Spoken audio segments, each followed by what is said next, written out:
Hi everyone, welcome to Play Hooky with me. My name is Roz. I hope everyone's doing great today.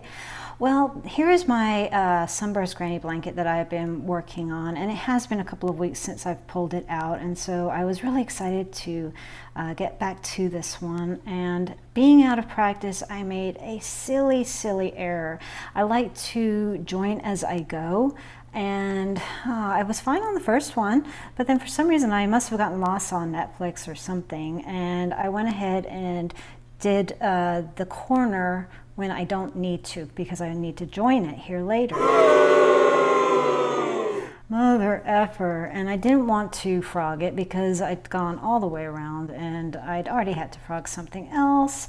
And so I thought, well, what if I try the slip stitch technique that I discovered while doing my corner to corner last week.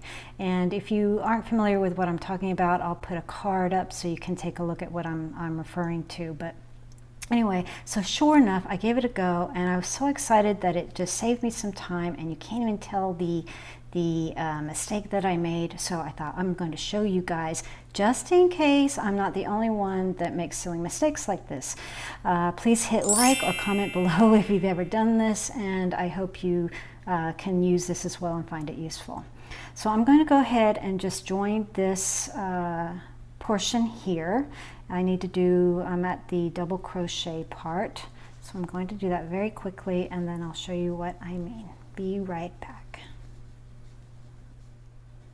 Okay, so I've reached the part where normally if I had done things correctly, I would be making 3 triple crochets, joining into this corner here, and then continuing on with the rest of this block. But because of my error, I'm going to show you how the slip stitch really works well here. So I'm going to slip stitch 1, 2, I'm going to slip stitch into the space here, and now I'm going to, normally I would do a chain 1, but I'm not going to here. I'm just going to get right in there and slip stitch, and then another slip stitch for good measure. All right, and now it's time to cut off the yarn. I've snipped my yarn, and now what I'm going to do is just go ahead and darn in this tail into the side, and we should be good to go. That looks pretty good to me. That's not eye-catching at all, and I think it looks very similar to the rest.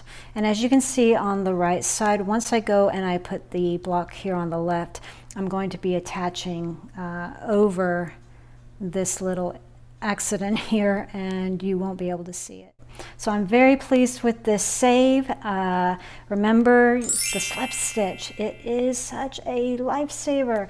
Also, if you like this blanket, I do have another video that I'll link to that you can check out. It shows how to make the Sunburst granny square and how to do the join as you go, as well as focusing on these corners here. So I hope you'll take a look at that.